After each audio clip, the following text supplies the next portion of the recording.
welcome back to your Wednesday how-to. It is me, Jo, Teacup Jojo, and today we are going to be talking about the magic ring. I know some of you have been finding the magic ring a little bit tricky, so we're going to look at that and also some alternatives to the magic ring. And we might pop in a couple of other little helpful hints as we go along. So you will need some yarn, your hook, some scissors, and as always a cup of tea or coffee. Now usually I have a nice pretty mug, and this is also a crochet how-to, just in case you're wondering. Now this is, I don't know if you can see it, this is a thermos mug. And this actually is fantastic when you're crocheting. I usually say don't let your tea get cold. I often use this, not a pretty mug, but I use this because it keeps your coffee or tea hot for ages and ages. So you can pop it on the side and you don't have to worry about it getting cold. It's fantastic. So there you go. If you want to keep your drink hot, get yourself a thermos mug. Okay, so today I said we're going to talk about the magic ring, which we are. Now let me just put my scissors aside. Now I'm going to bring in these squares that I had at the beginning, and if you look at these squares, you'll probably recognise some of these from the CAL, the 2018 Granny Square crochet along. Now this is our spiral, which I think was day 7. If you look at the middle of this spiral, it's really tight in there. There's not much of a gap there at all. Now, yeah, not much of a gap there at all. Nice and closed up neatly. And this one, I don't know what day this was, but this one again, you can see there's not much of a gap there either. This one wasn't part of the crochet along. This was just me having a bit of a play around and seeing what I could do. But this is where I started, like the granny square. And you can see here, again, it's nice and closed up. My traditional granny square, which was day 1, you can see here, there is like hardly a gap there. And this one, which was day 2 or 3, the closed in granny, and when we've done these stitches all the way along. Now as you can see here, I do have quite a circle in the middle, but I think that goes quite nicely with this X that we have going along, because we've got these open gaps along, and I think the middle circle goes quite nicely with that. And what I'm going to tell you is all of these squares were done with chaining and slip stitching. None of these squares were done using the magic circle. I know people often think the magic circle has to be used to get a tight centre. No, it doesn't have to be used to get a tight centre. None of these were the magic circle.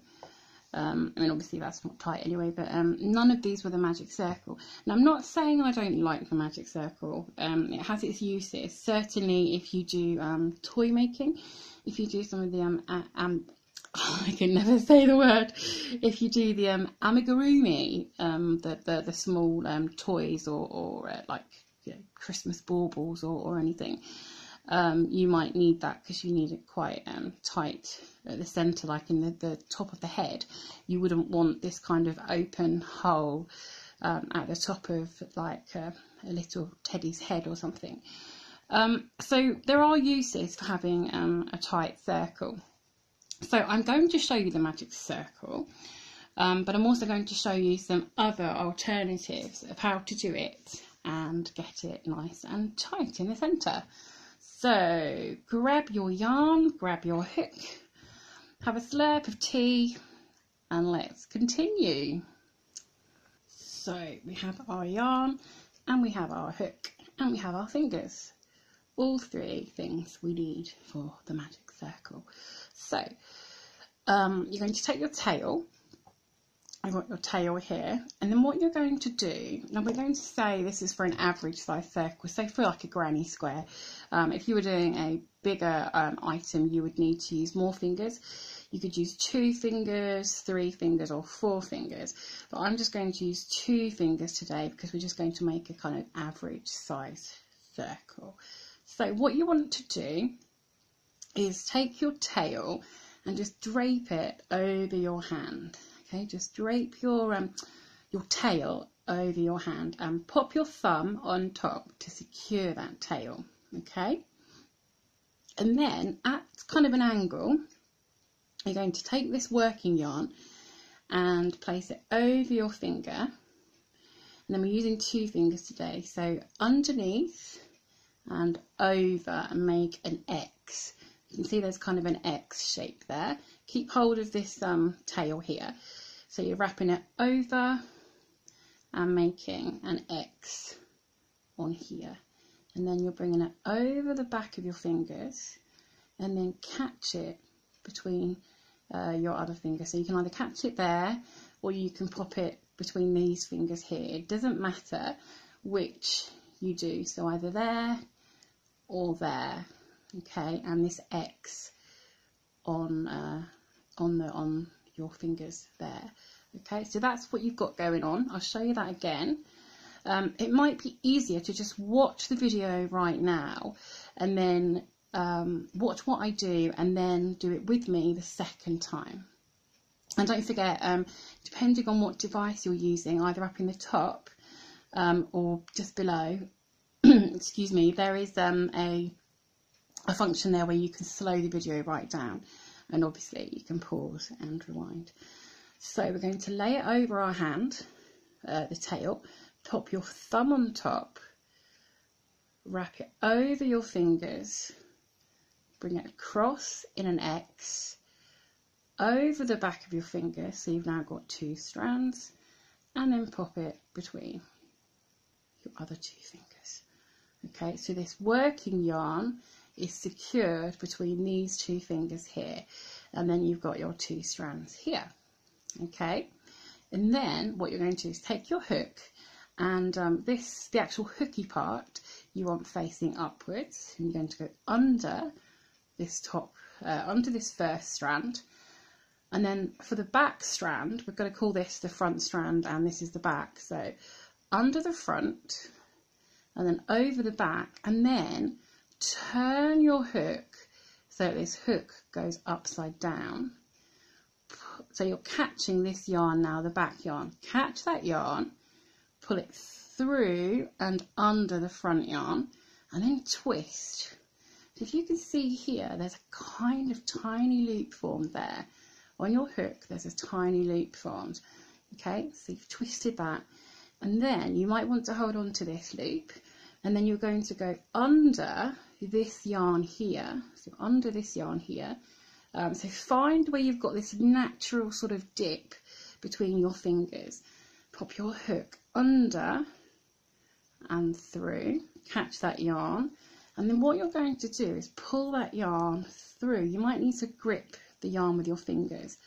Pull that yarn through that original loop, and that forms a slip stitch for your ring. And then you can let go, and there is your ring with your working yarn here and your ring here. Okay, now that might have looked mighty confusing, I know. The thing is, you have to practice, practice, practice. And I will be honest with you, even now, I sometimes go to use the magic ring and I'm like, what am I doing? So that's how you make your magic ring. Now I'm going to undo this and we'll do it together, and we'll do it step by step, nice and slowly, but don't forget you can slow it down as well. So grab your yarn and your hook and we'll have a go. So I have undone my magic ring, and we're going to do this together now. So pop your tail over your fingers and pop your thumb on top. Hold on to this working yarn and across the top of your fingers, behind your fingers like so, and then wrap it over and across in an X shape. Okay, so tail, hold, wrap, across in an X, turn your fingers, 2 strands, secure that strand between your fingers. Okay, we'll do that once more. Tail, thumb, wrap, across in an X, over and secure between your fingers. Front strand, back strand.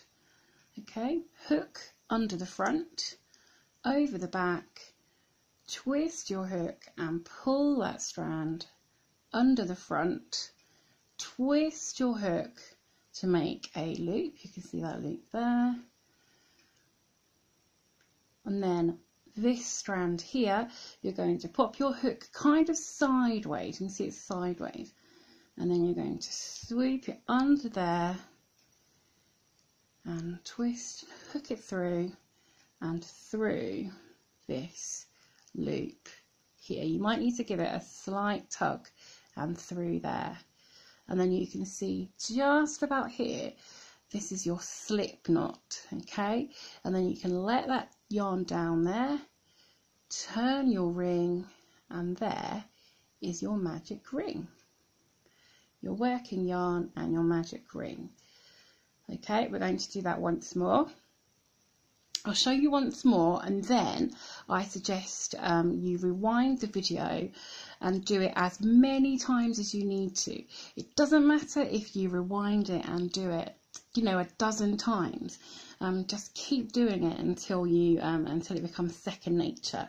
Okay, so your tail, or your yarn's tail, hold on to it with your thumb. Take your working yarn over your fingers, around, across in an X, over the back, and secure between your fingers. Once more, tail, thumb, over your fingers, wrap in an X, over the back of your fingers, and secure. Okay, there we go. Hook under the front, over the back, pull that yarn through and twist your hook to make a loop on your hook. Twist your hook sideways, go under this yarn, twist it back as a yarn over, pull through and then through this loop on your hook. Now, I don't find that very easy, but you just put it through like so. Okay, and then take your fingers out. This is all secure here. It's not going to go anywhere, and then you can start to use your ring. And there's your working yarn. So if you need to, then rewind the video, have a practice of this as many times as you like, and then when you're ready, come back and I will show you how to use the magic ring. And I'll show you that in just a second. So rewind if you need to, and if not, we'll be continuing in just a second. Okay, so you've got your magic ring, you've done your slip knot here from taking it over your fingers, and then this is how you work into it. Now, if you're used to doing chains, you will find that, so doing a ring of chains, you will find this is a lot floppier to work into, which is kind of why I don't favour it too much. But as I said earlier, I know it has its uses. So if we were doing, say, the granny square, we would chain 3 to start with. So you're going to need to hold on to your ring a lot more than you would hold on to, say, your ring of chains. Okay, so that's your chain 3, which counts as your first double crochet. So we're using US terms here. and then you would do 2 double crochet. So again, holding onto your ring, so I'm holding onto my ring and tail, and you would do your double crochet just as you would in any other ring. So you do your 2 double crochets, and then you would do your chain 2 for your corner, 3 double crochets. I'm just going to do this quickly so I can show you how it works to close up our magic ring. You can slow this down though if you want to. 1, 2, and oh, what am I doing? 1, 2, 3, and then you're going to do 2 chains, and you can see it's all a bit gappy here. Don't worry about that, it all sorts itself out in the end. So I'm going to do another 3 double crochet, 1, 2, and 3. So we've got 3, and now I need to do one more set of 3 double crochet. There we go, and our last chain 2. So if you look at this, it's all a bit spread out and all a bit weird and gappy. If you look at this does not look like the start of a granny square. But what you're going to do is take your tail, hold on to your work here, take your tail and give it a good pull. Pull that tight. Now, some of the yarn I've used in the past, when I pulled this tight, it's actually snapped. So I'm always a bit wary of pulling that in tight. But you do need to pull it as tight as you can. And then do your slip stitch into the top chain. This is not a granny square tutorial, so that's why I'm not going too slowly. So I apologise if you were trying to follow. Okay, so let me just pull that up. So pulling in my magic ring, you can see that there is not much. I don't know if you can see that on camera there, the focus. There's not much of a hole there. If I put it down here, you can see there's pull it a bit tighter. So there's not much of a gap there in the centre. And as you when you secure this, when you sew in your ends, you have to be a bit more careful with the magic ring, because if you just one bit of a pull, and you can see it all starts to come undone. Okay, so you do need to sew that in nice and securely. So pull that tight, and that pulls it right in. So when you do your sewing in, what you want to do, if possible, is do a kind of, you know, the knot that you do when you're sewing, and you kind of put it through, make a loop, and then you pull it through, just to secure that before you even start to weave it in to hide it. You do need to secure it well. But that's what your magic ring does. It gives you this nice tight closure here. So if you were doing something like a soft toy, you wouldn't see any of the filling through there. So that's how you do your magic ring. And if you were doing your single crochets, you would do you would work into the magic ring in exactly the same way as you would with your double crochets. So that's your magic ring. Now, if you, like I said, told you countless times, rewind the video if you need to re-watch how to do that magic ring. But that is how you do the magic ring that everyone goes on about.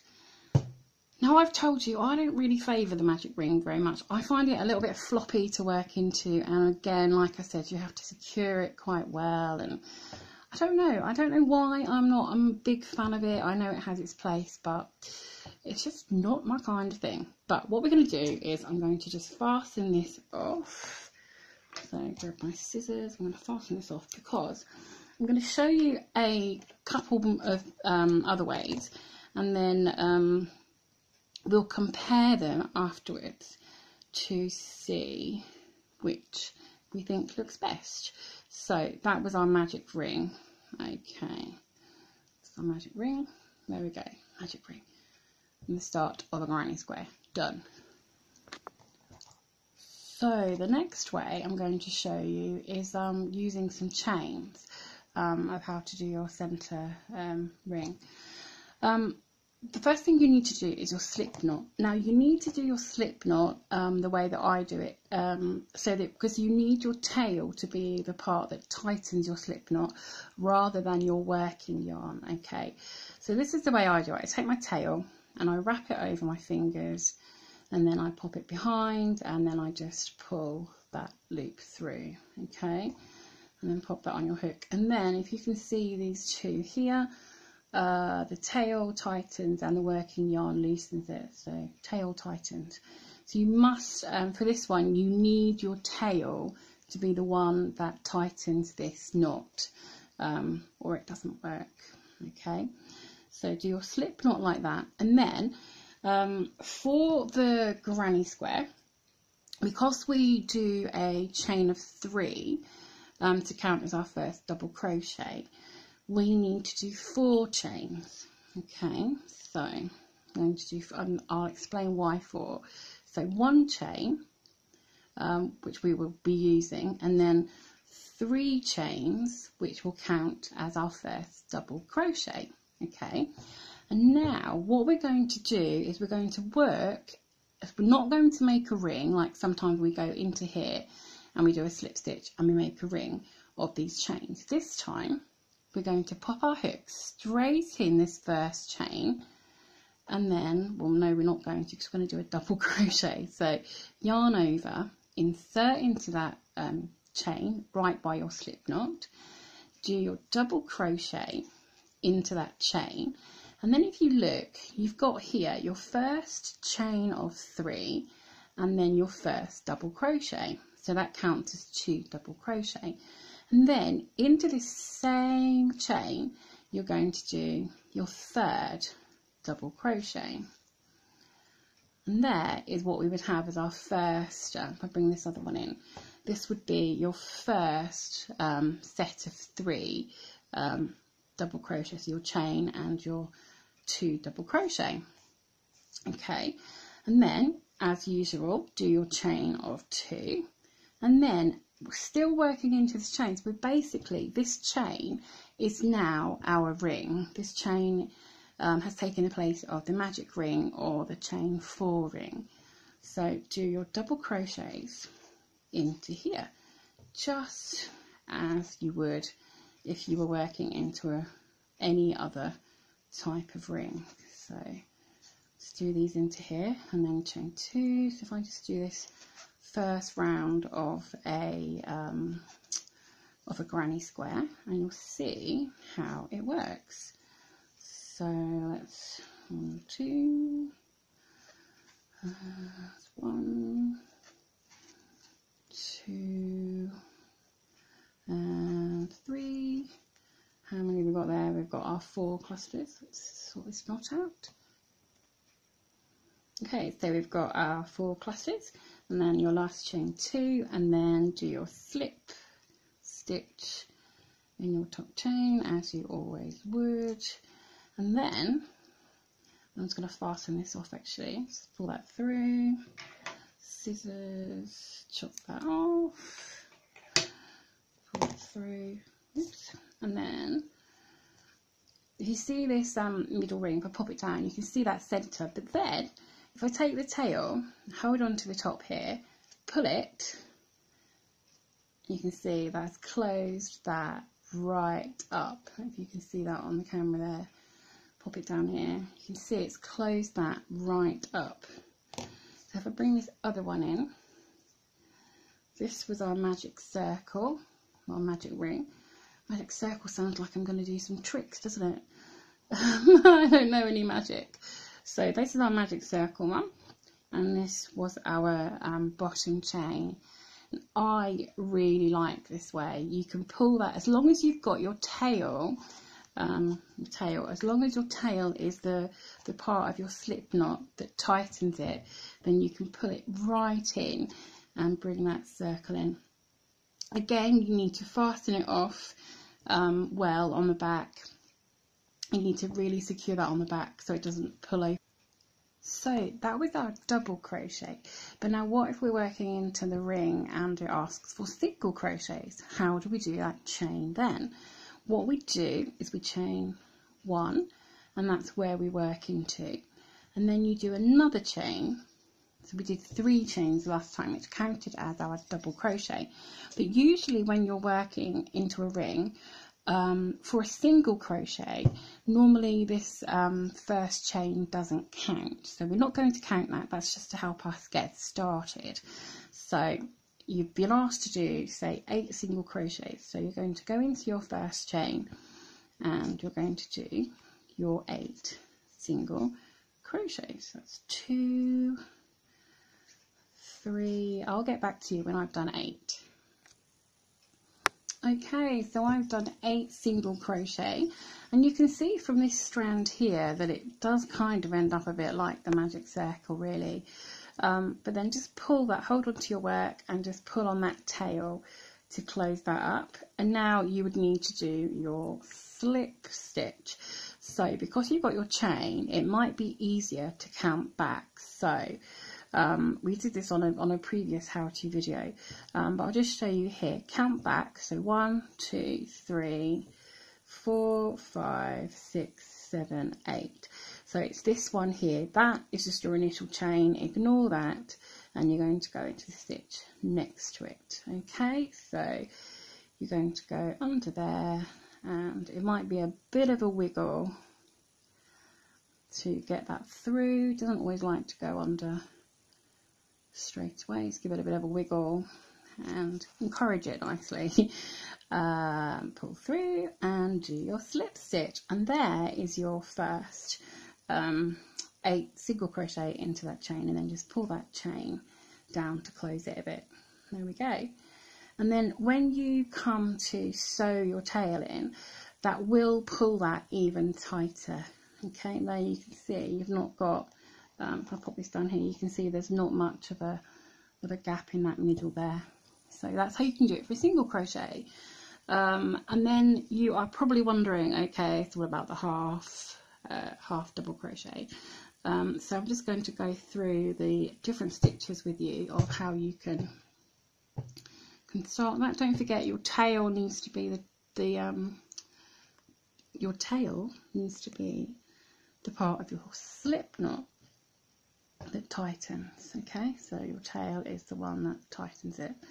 Okay, so if you're doing half double crochet, you would do 2 chains plus your starting chain. So your starting chain plus 2, and this would most likely count as your first stitch. But follow your pattern. If your pattern says do a magic ring or do 4 chains and slip stitch into the first one to make a ring, and then it says to do a half double crochet, to do 2 chains for a half double crochet, that would normally count as a half double crochet. It's pretty much only the single crochet that never counts because it doesn't really work too well as a chain. So you would do that, and then you'd work into this first one and do your half double crochets just as you normally would. So that would be your chain and 2 half double crochets, and they would count as 3 half double crochets. So 3, 4, 5, 6 half double crochets, strand there, 6 half double crochets, pull that tail tight and do your slip stitch into the top chain, and there you will have 6 half double crochets and a nice closed up ring. Okay, you can see that ring, I'll pop it on the white, there you go, nice and closed up. So it would be for doing it in this chain like I've done instead of the magic ring, it would be for a single crochet you would do 1 extra chain and it wouldn't count as your first stitch. For a half double crochet you would do 2 extra chains and it would count as your first stitch. And for a double crochet you would do 3 chains and it would count as your first stitch. And as the stitches get bigger, you would just do more chains. So for a triple crochet, you would do 4 chains, and that would count as your first stitch, and you would go on just like so. So there is your alternative to doing a magic ring, and I really like it. I find it easier, but your magic ring is here, and that's equally good in its own way. So I hope, guys, that you found that useful, and you will not find that magic ring as scary in the future, or you'll use my alternative method to the magic ring and find that just that little bit more easier to do.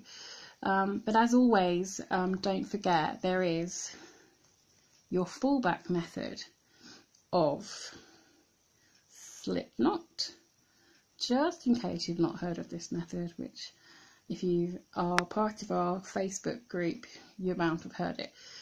Your usual method instead of a magic ring would be chain 4, go into your first chain and do a slip stitch, and then when you look in here, there is a ring in there, and you would do your 3 chains, and then you would work into this ring just as you would in any of the other rings that we've been doing today. So you have so many options, and you just have to choose the one that's best for you. And the thing with this one is you can put it up really tightly. If I show you these squares that I've done before, these were all done with either the chain 4, these ones, look, they're all done with either the chain 4 or the method of having that one chain at the bottom that we go into, and you can get quite a nice centre. But as I said as well, don't forget that sometimes we don't have to have the centre closed up. Sometimes you can get a nice feature from having a gap. So there we go, guys. I hope that's been helpful. If you found it useful, do give us a thumbs up, and if you haven't already, click that subscribe button to find out when we've got new videos for you. There'll be a new tutorial next Wednesday. Until then, guys, just keep clicking on the videos.